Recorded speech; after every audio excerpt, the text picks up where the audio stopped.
You guys remember that trend back in the early 2000s, and I'd say probably early 2010s as well, where essentially someone would release some like terrifying image, and it was very clearly just like photoshopped or taken out of context from some other video or something, and then they'd release like a terrifying story to go behind it. Well, I feel like that was really the pinnacle of creepypastas because that was everything you wanted in one story. It wasn't like scary enough to genuinely be horror, I feel like, but when you're 10 years old and you're reading it on the internet at 3 a.m., you feel like it's real. You know what I mean? But with that being said, we're going to be taking a look today at Jeff the Killer. Jeff the Killer is kind of one of those little oddities where random image popped up on the internet and then a story went along with it. From my research, the earliest instance I can find of it came from 2008. I'm not quite sure if that's like actually the first story or not, but again, as far as I can see, that's where it came from. I can't tell you for certain if the newgrounds.com that exists today is the same website that existed in 2008. So I just want to put that warning out there. Don't go Google it and figure out it's like some terrible thing. I typed it into Google, looked at it for about 2 seconds, and it still seems like something people post content to, but now it's like movies and clips and stuff of that nature. But that being said, stories began to appear on creepypasta sites around October that year, when a 2.5 minute YouTube video was uploaded by user Cesur, explaining the fictional backstory of how Jeff accidentally bleached his face while trying to clean his bathtub. Which, if you haven't seen the image, it kind of makes sense because the image he's like Snow White, which is a little bit weird, but again, when you're 10 years old, you don't know what's scary. I don't know what horror is now. How was I supposed to know what it was when I was 10? From there, numerous stories about Jeff the Killer began spreading rapidly through various forums as people began taking liberties with the stories regarding Jeff, his face, his motives, and his methods of killing. These also helped to cement his catchphrase, which, again, looking back on it, isn't the most terrifying thing, but its catchphrase was "go to sleep," which essentially he's supposed to like whisper before he kills anyone. Obviously, who knows? Maybe he's real and I'm just a lucky guy. Who knows, guys? Now, it's a little difficult to find who like actually created the character because every post I see from the early 2000s or well late 2000s, early 2010s that includes Jeff the Killer, pretty much all of them claim to be the creator, which isn't great. And it's probably a bunch of like 12-year-olds arguing over who created it, so Fucking dude, it's like, hey mom, I played with my dick today. Nobody cares. It's not a feat. Anyone can do that. You find someone's tax insertion, you wait for them to spawn, then you kill them how the fuck you want. Whoopsie. again, you're really not going to get a whole lot of information out of the forums. But to give you guys a really quick and concise summary, essentially, Jeff started out as a normal suburban teenager. He lived with his mother, Margaret, his father, Peter, and his brother, Lou. And at some point in Jeff's life, when he reached the age of 13, he and his family moved into a new neighborhood after his father got a promotion. Jeff and his brother were happy about the idea. Not long after settling into the neighborhood, Jeff obtains an odd feeling in his mind but does not think too much of it. A day later, Jeff and Lou go to a bus stop void of people. While waiting for the school bus, three kids, Randy, Troy, and Keith, approach the brothers and mug them at knife point, taking Lou's wallet in the process. Jeff gets that same feeling in his head again, and eventually gets into a fight with the three bullies, and because he's an absolute unit of a human being, incapacitates all three of them, shocking Lou. Jeff and Lou leave the scene after the school bus nears, and then they head to school, believing they're in the clear. The next morning, however, police arrive at Jeff's house, and both Jeff and Lou are accused of attacking the trio with no apparent motivation. Even after Jeff tries to tell the police that they are being mugged, the police don't believe him. Jeff rightly takes the blame for the whole thing and is about to be taken away by the police to a correctional facility for a whole year, but Lou steps in with a knife in hand and takes the blame for the whole incident, because that's how police reporting and investigations work, sure. Showing cuts and bruises on his arm to prove it, Lou is then taken away in Jeff's place, leaving Jeff in a state of depression. After 2 days, Jeff becomes more and more debilitated with guilt and loneliness. However, on a Saturday morning, Jeff's mother insists that he goes to a neighbor's birthday party as she believes it will make him happy, because that's, again, how a mother interacts with her children after her brother is, or her son is taken to prison, and now this guy just doesn't have a brother. Yeah, let's go to a kid's birthday party, because that can't go wrong. Jeff reluctantly goes to the party, which shortly takes his mind off of Lou, making him feel slightly better. Also, just so you guys know, I am reading a summary off of creepypasta biographies, and the English and grammar are not great, which is why I keep stuttering. I'm trying to like fill it in with, as I go along, and it's not working. Anyways, Jeff reluctantly goes to the party, which shortly takes his mind off of Lou, making him feel slightly better. However, things take a turn for the worse when Randy, Troy, and Keith track Jeff at the party and confront him, with anger in their eyes because they're angry, showing that they are wanting an obvious fight. Jeff tries to reason with Randy, believing that the odds are even between the two as he got to beat them. They got his brother sent to the juvenile detention center, which 2 paragraphs ago was a mental health facility, but whatever. Randy dismisses this as he claims, I don't go for even. I go for winning. And I bet when the guy wrote that down, he was like, oh yeah, that's a badass line. But again, it's kind of like the inner workings of a 12-year-old writing this, I'd assume, because it does not translate well into today's age. Like the horror in this, as well as some of the ideas, are just they don't work at all. But it's okay. At least the guy tried. Randy then proceeds to brutally attack Jeff, whilst Troy and Keith hold the parents and children at gunpoint to prevent them from stopping the fight. During the fight, Randy smashes a bottle of vodka over Jeff's head, drenching him in alcohol. After Randy incapacitates Jeff, he constantly yells at Jeff to fight back, but after struggling to stand, Randy finally insults Jeff, telling him that Lou will rot in prison and that he should be ashamed of himself that he won't do anything about it. This infuriates Jeff to stand up and knock Randy to the ground, striking a vicious punch to Randy's chest, causing arrhythmia to his heart, which results in his death. So the belief here is that a 12-year-old or however old, whatchamacallit Jeff is in this story, he's able to punch another 12-year-old in the chest and kill him instantly. He's like One Punch Man before One Punch Man existed. Whatever. And Troy and Keith, enraged by Randy's death, because keep in mind, these are all like kids, so I mean, I'd be terrified, but whatever. Troy and Keith, enraged by Randy's death, begin to shoot Jeff with their guns. They fail to hit him. After the two run out of ammunition, Jeff lures them to the bathroom where he mortally wounds them. During the struggle with Keith, a tub of bleach drenches Jeff, and so Keith takes this opportunity to set Jeff on fire by throwing his lighter at him. With the combination of alcohol and bleach drenched on Jeff, it sets him ablaze, making it practically impossible for him to put out the flames himself. Jeff then falls down the stairs of the house and passes out as the flames engulf him.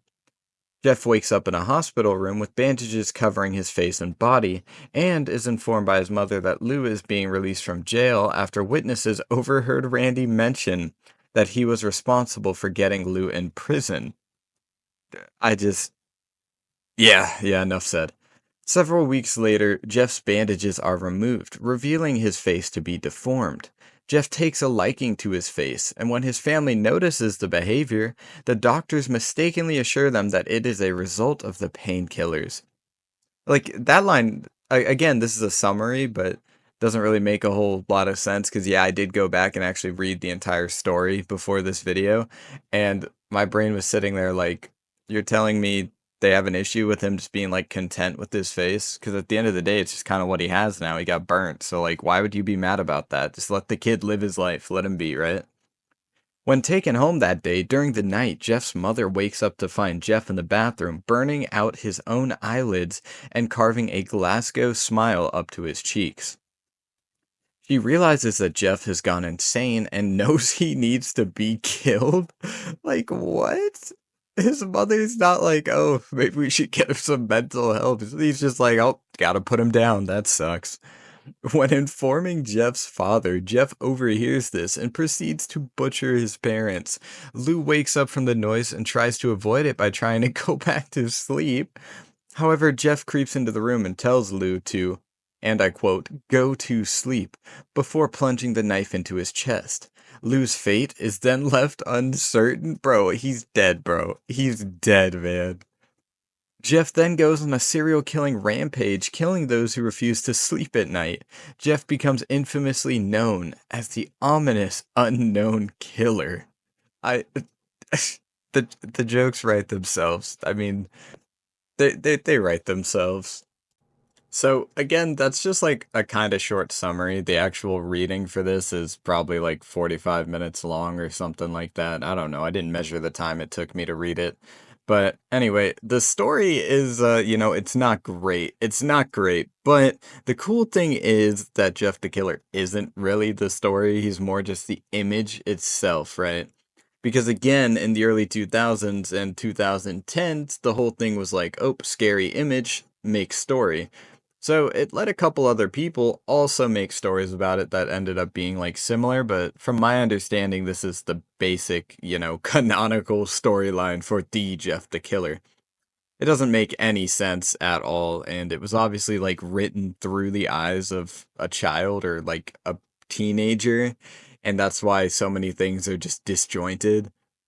But that doesn't take away from the fact that I feel like Jeff the Killer haunted so many of our nightmares when we were kids. Like, I don't know about you guys, but I think I probably saw Jeff the Killer for the first time on a little app called iFunny, and like it terrified me. There were some other creepypastas around that time that also did that. Like there was this dog image that if I remember correctly, the story was like you see the dog, then it kills you or something like that. So there was, 12-year-old me like, okay, well, I guess I'll play Black Ops 2 for 35 hours straight so I don't have to sleep. And to be honest, it was worth it. Black Ops 2 is a great game, but that's all for another video. In almost all depictions, Jeff appears as a ruthless, cold-hearted, sadistic, ominous, murderous, psychopathic, and dangerous killer, commonly accompanied with a twisted sense of humor and a snarky attitude. I didn't really see the humor in his character. He kind of just brutally murdered his brother after saying a like 3 words. I guess you could consider that a one-liner. Apparently, again, so I'm reading this off the Creepypasta Biographies wiki, so this is what other readers got from it. Jeff is torturous, aggressive, and violent, being one of the most infamous serial killers in his hometown. How many killers does his hometown have? How many serial killers does his hometown have where he's just one of the most infamous? He's not like the most infamous, bro. I feel like these people live in like the cyberpunk city where everyone's just constantly murdering each other. How does that make any sense? As well as a stealthy and mischievous individual, able to break into victims' houses almost always without getting himself caught in the act. Because security systems weren't invented in 2008, I guess. Jeff is also depicted as having quite a narcissistic personality, accompanied with a fine dose of egoism and intense arrogance, bragging about his skills and taunting other creepypasta characters. You're telling me Jeff's just chilling there and he's like, hey, what's up, Eyeless Jack? Hey, what's up, the dog one? What are you guys up to? Yep, I'm just, murdering people or whatever. And like, what? Is that canonical? Is this a whole creepypasta, like, e- media universe or whatever? Is it like the MCU just in creepypastas? How does he even pay his phone bill? Like, does he use the house's phone? Come on, man. Apparently, Jeff has schizophrenia and bipolar disorder, which caused him to murder and is confirmed to be a substance abuser. I uh, again, he's like 12. How is he abusing substances? I like when I was 12, I would like drink chocolate milk until I felt sick, but like that was about it. But I digress. We can't get away from the absolutely incredible storyline that is Jeff the Killer. I don't want to go off on a tangent. That'd be terrible. Despite being an average human, Jeff appears to wield incredible supernatural abilities that only apply to his human attributes, such as incredible stealth, speed, and super. Dude, I'm thinking, like, what if this Jeff the Killer guy, right? So, you know, like Mr. Krabs walks, like, he's running at your house, and you just see a 12-year-old making, like, the Mr. Krabs running noise. And he's, like, breaking into your house. Anyway, he used his supernatural strength to mercilessly slaughter his victims. Jeff is displayed to be incredibly durable, being able to overcome his parents and brothers simply by cutting them. Like, what? That has nothing with being durable. What does that mean? They didn't do anything. They were just like sleeping, bro. Oh, Jesus Christ. Where were we? One thing that makes him stronger in his intense hatred and bloodlust to keep him going. Oh, is his intense hatred and bloodlust to keep him going, as well as holding great stamina. I guess this is, back before jewels were popular in middle school, so like this 12-year-old could actually run or whatever. But like now my generation, we're all like 19 and we're all just struggling to walk half a mile because jewels, and stuff, whatever. I keep losing where we are. I gotta like mark it with my mouse or something. In recent years, Jeff has been depicted as being a charming individual, manipulating people into trusting him only to backstab them later. Okay, look, maybe I'm a bad person, but if I saw this, right? If I saw this walk up to me and be like, "Hey, you want to hang out?" I'd very respectfully be like, "No, no, I do not, Jeff." Not to mention, again, in this, he's like 12 years old, so I don't know who he's charming unless canonically he's like, I don't know, what would he be now? Like 28, I guess if he was 12 in 2000, I'll put like his actual age up on screen, but I don't understand this line. It almost seems like it doesn't make sense, but no. They wouldn't do that to us. Jeff truly lives up to his name. He's a feral maniac looking to trouble. No, that's not how you read that. Looking for trouble? I don't know. The English here is not great. He's a feral maniac looking to create trouble, maybe? To create trouble, chaos, and murder wherever he goes, bringing as many people down 6 feet under as he can and avoiding authorities at all times. Dude, I know I've said this in my other videos, but like, I'm a criminal justice major, so I'm always like studying law enforcement and stuff like that. I feel like this guy might not be the most inconspicuous considering his appearance. I feel like, he'd be pretty easy to point out of a lineup, but what do I know? However, Jeff is still young. Oh, wait, we get his age right here. Still young, being 13 in the original story, and possibly 20 or a couple years older as of now, making it easy to apprehend him and kill him. Well, that doesn't make sense. You just said he's like constantly avoiding authority. Whatever. We'll go with it. It's also possible that Jeff's mutations may catch up to him and begin to infect him in time? Mutations? They didn't even bring that up in the story. What is this man reading? Eventually, how do I say this on YouTube? Unliving due to his own psychopathy. Thus scoring him an 8 on the danger level. So I guess this website rates their danger. I personally don't think he's an 8. I feel like if a 12-year-old ran up to me and tried to murder me, I'd just kind of like slap him or something, like that. Elliot, you can't just slap it. Oh, you're right. Barry.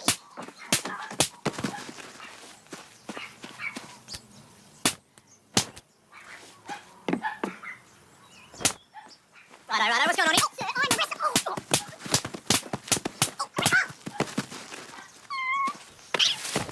The Slap, Part 2, coming soon to... One commercial, but whatever. Trivia. So, I don't know what this trivia part is, but we're going to read it. We're getting the full story here, guys. Jeff has been criticized as one of the worst creepypastas of all time despite his huge following and being a major birth icon of creepypastas and internet horror. Jeff is also very notorious for having multiple fan adaptations, fan fictions, and most infamously, copycats. Oh no. Being a vulnerable target for other quote unquote killers to make it into the spotlight. Jeff is also very popular due to the many fangirls he has, being a main inspiration for other copycat stories. So Jeff's a player. Alright, fair enough. It is unknown if Jeff is older or younger than his brother What? What? Well, Lou's dead, assuming Jeff continued to age. I I don't know. I feel like that's a moral question. If Lou's dead, does he still age? I don't really know, to be honest. Jeff is very often referenced as a Joker ripoff, mostly resembling Heath Ledger's Joker from the 2008 superhero film, The Dark Knight, and Ichi the Killer 2001 Sakichi Sato. I'm so sorry that I just butchered that name. Born September 22nd, 1982. What? The story didn't even establish a timeline. How do we know he was born in 19... You know what? Screw it. Whatever. Fair enough. I was going to make a whole part of this video joking about the comments that I'm reading on the biographies wiki. And looking through here just really quick, I'm realizing none of these are acceptable for a YouTube video. They're all pretty, how do I say this? Hateful. So that's pretty unfortunate, not gonna lie. But look, if you guys didn't take anything from, like, Jeff the Killer's lore, it's that bro's just built like that. I mean, that's the conclusion we have to draw. He's a monster, man. It doesn't make any sense, and the story's like completely disjointed and constantly contradicts itself. But again, it was probably written by like a 12-year-old that may very well have been ripping off the Joker. I don't know if you guys have seen The Dark Knight, but like the Joker, at least Heath Ledger's, I don't know. I didn't really keep up with Batman after The Dark Knight. So he's got like scars on his face, right? Like on the side of his face, because the implication is that like his father kind of cut his mouth. He talks about it in one of the scenes in the movie. And I feel like that's really the only similarity. Other than that, like they're not similar at all. But then again, but you never really know. I don't know, man. I don't know what this video is. Jeff the Killer was. How did he scare so many of us for so long? Like, this story's horrible. Originally I was planning to just leave this video off on like a cliffhanger and just end it there, but while I was Googling more stuff actually for the research for this video, I found out there's a Jeff the Killer movie, and I feel like it would be a sin to not at least talk about it a little bit. So from my understanding, it's a fan film. You can just look it up on YouTube. It's called Jeff the Killer, believe it or not. And it's made by the Emerald Wolf Productions. I'll put a link down below if you guys want to check it out for whatever reason. But yeah. I'm not gonna sit here and like make fun of the fan film because I feel like fan films are great. Like people just find random topics they love and try and make like a little movie about them, and I think that's awesome. So I'm absolutely not gonna sit here and just be like, "Oh, this is terrible." But essentially, the movie begins with this girl, and she's trying to go to sleep as one does at night. Well, not me personally because that's stupid, but she's trying to go to sleep, and Jeff the Killer pulls up, and he puts a knife on her neck, and she's like, "Whoa, dude, what the heck?" And Jeff the Killer, after smoking 647 packs of cigarettes a day for 52 years, decides to hit him with the signature catchphrase, "Go to sleep." And she's like, "No, no, I don't think I will." Doesn't seem like the greatest situation to do that in, so she kind of bitch slaps him off the bed because he starts staring at the wall for whatever reason, and bro flies. And this rendition of Jeff the Killer, he's like 6 feet tall. I don't know how tall the people are in this movie, but she seems to be a little shorter than the rest of the cast, but Jeff the Killer's kind of like, I'd guess, an average height. And she runs out into the hallway to greet her father, who looks like he's probably about 19 years old, but I get it, fan film, so it is what it is. Well, anyway, so her dad is like, "Get my gun," and his wife just kind of spawns in out of nowhere. I guess it's probably fair to assume they were like sleeping in the same bed, but I don't know, she kind of spawned up. That's how the scene made it look. She takes one shot with the gun and misses Jeff the killer like the absolute marksman she is. And Jeff's like, well, dude, I'm going to run back down the hallway and corner camp. So then he goes back to the original girl's room and just like stands in the dark, but he's wearing like a bright white hoodie, so it's very easy to see him. And the fan film is like, okay, well, we're going to create some tension here. And they kind of go through the house searching for him. And again, he's just like standing in a bright white, hoodie in a room that's really not all that dark, which I get it. It's for like camera purposes so you can see what's going on. It makes sense. And they don't see him at all. And my thing's like, well, shouldn't he, I don't know, try and leave or something? I get it. He's got like a knife or whatever, but now three people know he's there, and you'd assume they'd call the police, but um they don't. Then he actually does go outside, and again, the transition on the camera made it look like he was inside, but he's just like not for whatever reason. He does some super sick Call of Duty combat roll across the yard because, I don't know, Jeff the Killer's just like that, I guess. Apparently, he had a little escapade in the Marines or something in between that original story and now.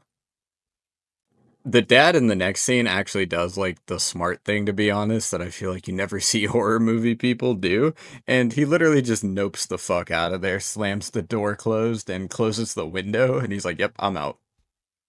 So then it cuts to like a title card where it's showing all the people that made the movie, and it cuts back, and the police are actually there. So, I take back my last point. They did call him, just not at the moment. Instead, he was like, my original thought process was like, why is this guy leaving the room with his family in the light and stuff to go hunt down this guy? Like, just call the cops, lock the door, call it a day. And yeah, I mean they eventually do, but only after the guy with like massive balls of steel goes fucking hunting for Jeff the Killer in their house. So then we get greeted with the side of two detectives. It's Detective like Trotsky or Totsky, something like that. And you have Detective Armstrong, and they're essentially like, well, we don't know anything about this guy. He just pops up and murders people, and the only thing we know is that he attacks at night. So, my question is, how do they know it's the same guy? You know what I mean? Like, if he has no motives, no patterns, they have no evidence on him. I feel like a lot of people commit crimes at night, so it's kind of just like, how do they know? But whatever, not important, that's fine. Then the family that just got attacked by Jeff the Killer actually asks the detective, like, to tell them the story about Jeff the Killer, right? So I guess it's kind of like the story we've already known that was originally made in 2008. And this scene, bro, it begins with some like badass metal music over Jeff just sitting in the front of the car while it's driving, and oh my god, it goes so hard, bro. Just take a look at this.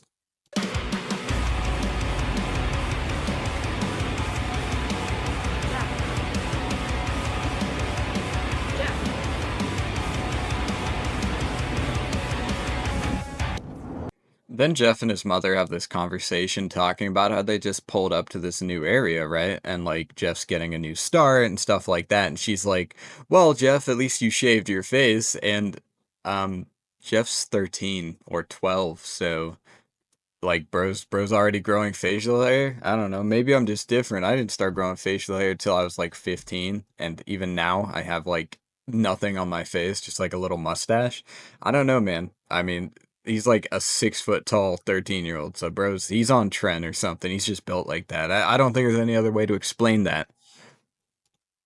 Then Jeff and his mother arrive to their new home that, like I said, is supposed to give him a fresh start. And they meet this woman named Barbara that kind of comes over some like baked treats, as like a welcome to the neighborhood type of thing.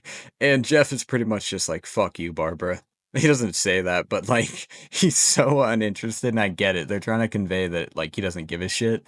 And dude, it's the facial expressions in this scene. She just looks so sad. Come say hi to the new neighbor. Where's Lou? He's unboxing inside. Well, come say hi. Oh, hello, young man. What's your name? She just said my name.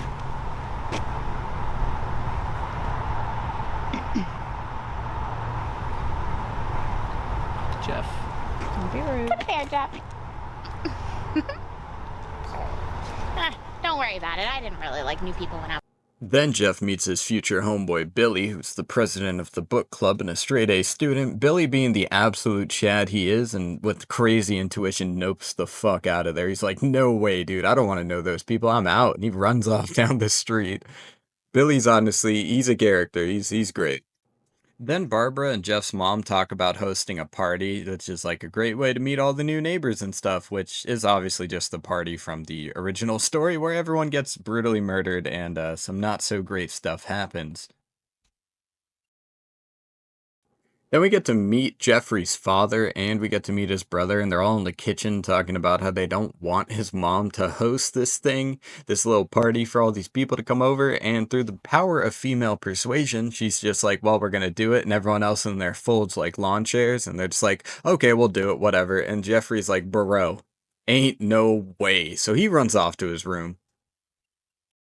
Then Jeff and Lou have this scene where they're sitting in their room, and they're like, oh my god, we hate our parents, stuff like that, like normal teenagers do. And Jeff's like, well, Lou, I'm gonna sleep on your floor. Lou's like, whatever, man, works for me, and just passes the fuck out. And that's pretty much the entire scene. Didn't miss a whole lot there.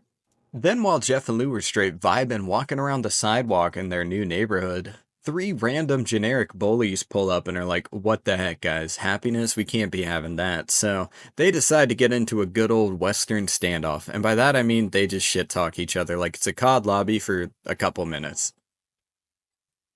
This is also the part of the story where Lou gets his wallet stolen by the three bullies and he kind of just gets pushed over and he's like, wow, all right. And then they steal his wallet and walk off. And, I get it. It's not worth like dying over your wallet because they whip out knives and stuff. But like, you could at least protest and been like, hey, bro, don't do that. Or put up any sort of fight. While this is going on, Jeff's just chilling in the background. He hasn't said a word throughout this scene. He just kind of stands there, which, fair enough, man. I get it. I wouldn't want to get into a fight with these guys either, so it's fair. But then, right before we think Jeff's just gonna let it all happen, he opens his mouth. He looks the large bully in the eye and goes, give my brother his wallet back, a-hole. And he actually says the word, but I decided to censor myself because swearing is bad. Okay, but the ensuing fight scene is crazy. Jeff walks up, bitch slaps the knife out of this guy's hand, and then just shatters his wrist or his arm or whatever in like one single movement. It's like, bro has got super strength. I respect it. He's going to the gym and he's getting his lifts in. After Jeff absolutely ratios the initial bully, he walks over to the second bully that's just kind of standing there, and he's like, bro, please, no. And Jeff just punches him straight in the mouth, and he's done. And then he picks up his knife, walks over to the third bully, and just stabs that man in the stomach, bro. Like, god damn, the escalation is crazy. The next scene then has Jeff walking around alone in the woods, doing the most normal American activity I feel like anyone could think of, and he's day drinking, alone, in the snowy tundra, and by that again, I mean the woods. And while this is going on, there's just someone in, like, the foliage that's actually recording him while he's doing it. Then we have this scene of the two boys returning back to their house, and, they're like, hey, we were just getting food, Mom, that's why we're home so late. She's like, alright, checks out, whatever. And then Lou and Jeffrey actually meet in the hallway, and Lou's like, yo, bro, are you good? You kind of just stabbed a guy in the stomach because he took my wallet. And Jeff's like, yeah, man, as a matter of fact, I'm alive, or I feel alive. And not gonna lie to you, man, I felt like bro's turning into Dexter Morgan. So yeah, take that with a grain of salt. The next scene has a police officer arriving at their household, and in this scene, I just want to say Jeff is like significantly taller than the cop, which, whatever, fair enough. Our short kings need jobs too. And then Lou pops up, and he's like, well, I'm going to do a little self-surgery. And he applies a mark to his arm with the knife, and then runs down the stairs, and he's essentially like, well, I did it. I was the one that fought those three boys off. I have the marks to prove it. And, fair enough. So then the cop arrests him and is like, well, I'll ignore all three of the victim's statements, I suppose, and just take in this other boy because he came down here with a very clearly fresh wound that was, like, just applied, which, I get it. I get it. There's some inconsistencies in the story. But, yeah, this scene was actually pretty well done. I was pretty happy with how this turned out because, like I said, it kind of just adds that little extra detail because in the story, Lou doesn't necessarily do anything to his arm to be like, well, I have the marks to prove it. He just kind of walks down. He's like, it was me. But the fan film here kind of adds that tiny little detail, and I feel like it actually sells the scene. So good job to you guys. We then find ourselves placed back at the original scene with the family in modern day that's talking to the two special agents. And the two special agents essentially say the reason Jeff went undetected for all those years is because people felt bad for him and they just attributed all of the violent attacks that kind of happened that day to his brother, and that was just a good enough story for them. They also talk about how Lou was sentenced to 1 year in prison for assault, and during that time, Jeff became completely disconnected from his family. He would be seen in the woods behind their house with things like trash bags, and oftentimes he wouldn't talk to his family or say a word for weeks at a time. Now, I'm not a psychologist, but I feel like if my son just didn't say a word for weeks or months, after seeing such a horrible thing happen to his brother, I'd probably seek professional help for him. I'd also probably be really concerned about what's in those trash bags he's taking into the woods alone, but that's fair. I get it. Power to their family, I guess. So the next scene, it kind of plays out similar to the original story as well, where they're at the party, the three bullies show back up, right? And Jeff's like, well, you got my brother locked up after I beat your ass, we're even. And the main bully is like, Oh, I don't go for even. I go for winning. and then the Barbara lady that's like super chill or annoying, whatever you want to say she is, kind of walks over and she's like, you boys need to leave. And then the main bully looks at her and he's just like, You boys need to leave. Shut up, bitch. Excuse me? You heard him, bitch. Leave her out of. shut up, bitch. It comes off so funny. I love this scene so much.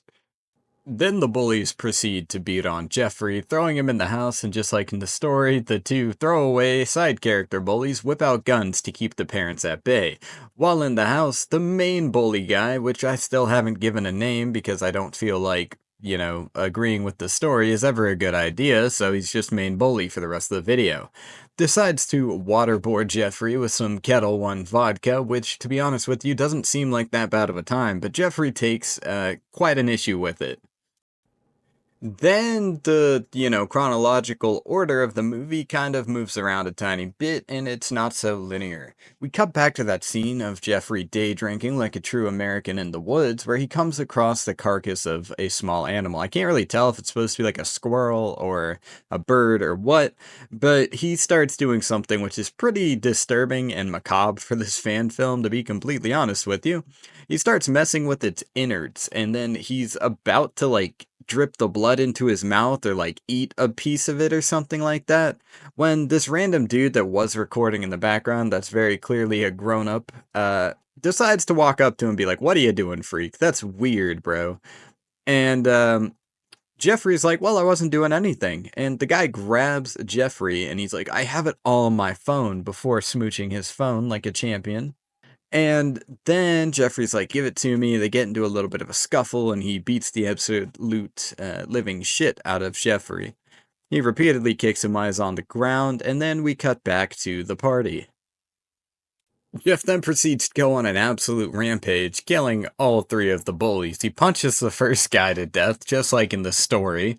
The second guy gets pistol whipped with a belt or something, and then the third dude he doesn't win his one, so he ends up, not so much alive as you might think. And it's another pretty great scene. I'm not gonna lie to you guys. I'll just let it play out. You can enjoy it, because I thought this was a fun scene.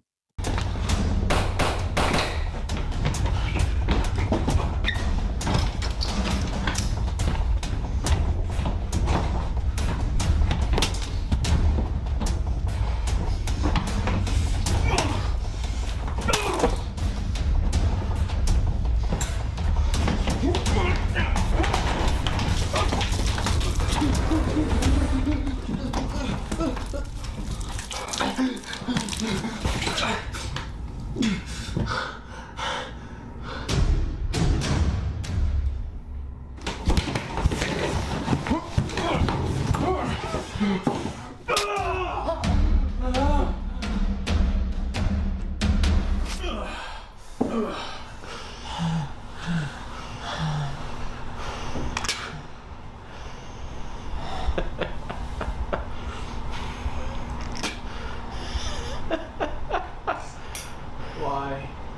are you laughing? You're covered in vodka and bleach. After we wrap up the scene of Jeff brutally killing those other three teenagers, we then find ourselves in the car, assumably on the way back from the hospital, after he's recovered from his burns, well, to the best of his ability, I guess. And for whatever reason, his mother allows the story about what happened to him to play on the radio. Like, Mom, turn it off. What are you doing? Your son's like 13 years old, dealing with the fact that he just got, set on fire, murdered three people, and lost his brother. And you're just like, yeah, we'll let it play on the radio. We don't need no Taylor Swift or country music. Like, what? Dude, just change the radio station. Then we find Jeff's parents attempting to cope with the situation that's going on. His father thinks that they should take a more hands-off approach and just be there for him if he needs it, and his mom's kind of like, he's gonna be scared of his face. And then we find Jeff in his bathroom late at night doing a little remodeling to his face. He's essentially doing what the Joker did, but with a kitchen knife for whatever reason, which again contributes to the canonical Jeff the Killer that we've seen previously. Maybe I got this next idea from like when Meat Canyon and Wendigoon talked about Jeff the Killer dude, but when his mom walks into the bathroom and he's like, "Mommy, I wanted to smile or whatever," or so they wouldn't be sad, and he's talking about why he cut open his face, dude. When he said "mommy," it said to chill down my spine. I was like, "Bro, I get it." In the original story, Jeff's supposed to be like, 13 years old, but in this one he's very clearly like a little older. And that scene made me uncomfortable, but that's the point of it. So again, fair play, fair play.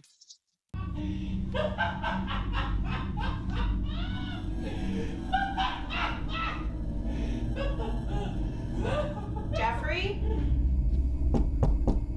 Is that you?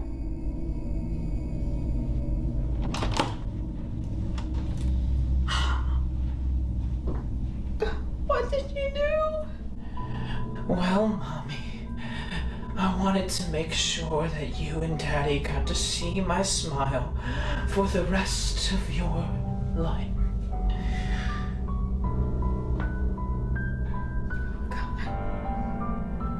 What's the matter, Mommy? Don't you think I'm beautiful? Always.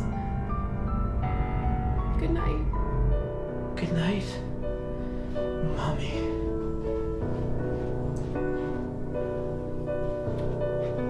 The rest of the fan film pretty much plays out the same as the books, except we get a little bit more of a lore dump in the modern day with that family. Jeff kills both of his parents and then assumably kills his brother Lou, which I don't know if the book, or I keep saying book, but the creepypasta on the internet, the blog, whatever you want to call it, I don't know if it ever confirms that Lou dies. I know he suffers, a type of stab wound, but I don't know if it says that he dies or not. But based off what I see in the fan film, I'm gonna say bro is very much dead. So, RIP Lou. They do this thing where they switch out the initial officer that arrested Lou with the girl that's like the special agent in modern day, and she's like, well, I should have done something. I should have blah blah blah blah blah. But it's a whole lot of just kind of like, I mean, you could have done something, yeah, but there was really no way to know. If only it were your literal job to figure out what's true and what isn't. I mean, geez Louise. In the very last scene, then, Jeff shows up to probably finish the family that he failed to kill originally, and that's where the fan film ends. So, if there's anything I want you guys to take away from it, first off, the people that made this fan film absolutely look like they had a ton of fun with it, and I've got to respect that. The source material they had to work with obviously wasn't the strongest, like Jeff the Killer in of itself is just kind of a shitty creepypasta. But I do think they did the best work they could with what they have, and again, at the end of the day, it looks like they had fun with it, and that's really what matters. I figured that it was kind of important to put the visuals of that fan film behind the narration of the story, just because, it makes it easier to kind of like see what is being written on the page. And maybe that's not helpful for everyone, but it's helpful for me, and it's cool to have a little fan film that shows all of those things going on. And I also have to say the fan film adds a couple details to the original story that are pretty cool. Like previously mentioned, at the end of the day, I don't really understand why we were so scared of Jeff the Killer. As I go back and I read all of the things about him on the internet, and again, well, I'm a grown man now, so it's a little bit different. But at the time, it was pretty terrifying to think of a guy pulling up into your room at night and just kind of stabbing you and being like, go to sleep, buddy. And that's not without reason. I feel like it's very human, and even when we're children, it's more likely that we're just kind of have a fear of the dark, and Jeff the Killer himself kind of represents that. Again, I don't think that that's necessarily what they were going for when the story was originally written, but that's what I personally took away from it. It's not nearly the story I remember, but it does get its point across, even in some laughable ways. I think if you guys really do want to just take a look at Jeff the Killer for yourselves, I recommend checking out this fan film in its entirety, and the link will be down in the description below, as well as the link to the original article that is the Jeff the Killer story. Hindsight tends to be 2020, and it's really easy to poke holes into stories that we obviously find now to be a little bit laughable and not very, coherent to the average reader. But back in the day when it was 2 a.m. and you were 12 years old and you picked this up, you're not going to be sitting there critically analyzing each facet of the story. You're not going to be like super knowledgeable on law enforcement practices and super knowledgeable on things like that. So at the time, it just kind of made sense. It's a lot of outlandish ideals that obviously a 12 or 13-year-old wouldn't be able to achieve, like the chance of him being able to overpower both law enforcement, his parents, his brother, three people at one time that are armed, and, anyone else who's able to overpower isn't very realistic. But I think that's what made the story stick out so much, is that it wasn't realistic. It was literally just like the rawest form of fear that most children have at night. What's in my closet, or what's in the dark, you know what I mean? And I think it's safe to say that everyone as a kid did have those fears, and this just kind of gave it like a face more than anything. I've been trying to figure out where the original image came from, and there's a couple theories as to where it came from, but none of them are like completely confirmed this is absolutely where the image originated. So I'm going to talk a little bit about those now. One theory, and the least interesting in my opinion, is that it's actually just a mask that the creator of the original story made for the story itself.